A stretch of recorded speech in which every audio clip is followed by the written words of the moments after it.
Like how do you create an economy that actually values the environment? That's kind of what I was obsessed with. And I felt actually that my godfather and the Greens at that period were all about very uneconomic ideas for environmental change.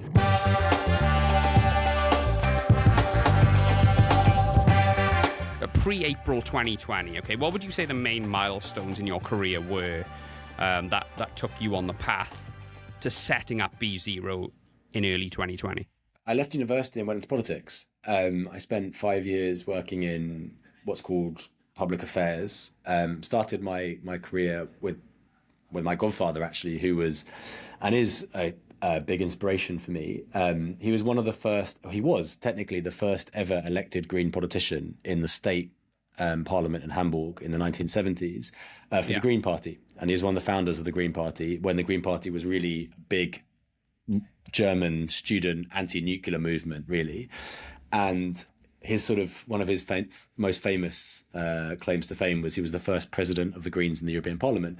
But he also did this protest, which has kind of led to him to be somewhat exiled from Germany, where the nuclear general from this is in the newspapers, by the way, the nuclear general from the American army came to visit the parliament. And as a activist, I think he was like 30, anti-nuclear campaigner, he basically drew the short straw and threw a bucket of pig's blood on the general. This is the general. This is the guy with the red button in the box, right? And so, anyway, long story short, my actual thing was all about this, trying to take over the legacy of this guy that I massively revere, called Frank Schwalbe-Huth, and his sort of green agenda.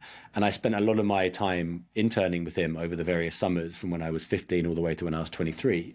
And I've got all these random pieces of paper in a memory box somewhere with, like, you know, my theories of basically environmental capitalism. Like how do you create an economy that actually values the environment?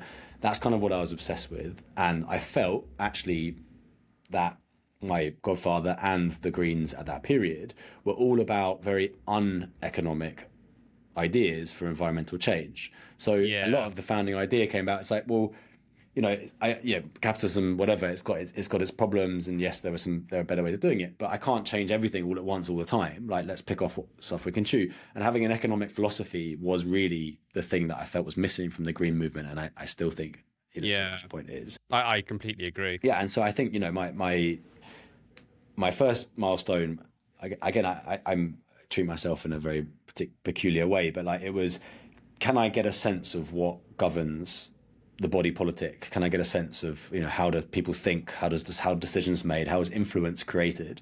And then I'd like to say I had this master plan about going back into the green economy. And then in finance, it was all about the message of the markets. It was the psychology of the markets that I spent a lot of time doing. And so the common thread between both the political side and the financial side was the psychology of behavior, of people, of what motivates people. And that was probably, I don't know if I probably heard this before, but a friend of mine who I was just on holiday with, he's a musician in a band called Jungle, and he was doing these big world tours, and he says to me, you know, we were in Japan watching the rugby, and he's like, you know, how do I make my tours more environmentally friendly? And I've no idea why, but that's the question that basically created a kind of like thunderbolt through my head of all these years of experience and doing these things. And it's all about the climate economy, and here's 50 million business ideas. And he didn't know what I was talking about by the end of the conversation. But in a mean way, I just was like in my completely own world of thinking. And then I basically spent the next week just writing. Like, I wrote like books of just ideas down, of just stuff, and called my business partner from Japan on my mobile and basically said, I've got it. I hadn't worked with him for 2 years. He was in London. And I'm assuming this was the Rugby World Cup, was it? You were on a lad's holiday and you were doing business ideas. That's commitment. I'm not very laddie, but yes, I mean, essentially it was two friends drinking an awful lot of Guinness and like traveling around and going to like weird onsens. I was really coming to the end of that journey in financial markets. The next step up in that is really to be a careerist, which means like a particular way of moving towards managing director. I wasn't up for it. And I'll be honest, I wanted to take some time out, move to Italy and write a TV show about football referees. That was my plan. And then the idea, absolutely, I still write. Expected. And it's just stuff. Anyway, so I had this whole thing mapped out. I would have a year off. I'd been exhausted. And then this idea for the green business came along. And the thesis for BeZero at the time was really this confluence of three trends, other than my desire to go and do something else. It was that financial markets, 2019, financial markets were obsessed with this idea of ESG. And I used to do this thing called fund flow analysis, which looked at where people were putting their money, and where people put their money is a really good indicator of what's going on in the world and risk, etc. And it was clear that ESG as a theme was becoming this mega trend. And, there's all the BlackRock stuff about this. And why? Is because there was a demographic shift between boomers and millennials. And boomers' capital was much more focused on stuff like dividends, stuff like security, but millennial capital wanted to be a bit more impact orientated. And so this was happening, it's continuing to happen, it will continue to happen, as one thing. And as I looked at ESG solutions in the marketplace, from a financial perspective, they were very limited. But from an economic perspective, like an actual industry perspective, it was like the tidal wave of interest coming to actually a tiny subsector of an economy which needed to become a huge part, like a mainstay of the economy. So there was this disconnect which was just absolutely huge. Secular, essentially, is the word you'd use it. Then there were two other things. Firstly, there was this big shift in the politics. So climate change was now seen, and at the time there was Trump and a few other things, but it's seen as consensus, right? Of not only change is consensus, but dealing with it is consensus. In most elections, it's typically, or hopefully it will continue to be in the UK, it's typically seen as not something that's that debated, and it's actually something that's very, very consensus. The only sort of thorn in the needle in the side is cost of living stuff, which is a bit more of a recent thing. So there's the political consensus. There was this huge tidal wave of financial interest, which is the money that will pay for it all.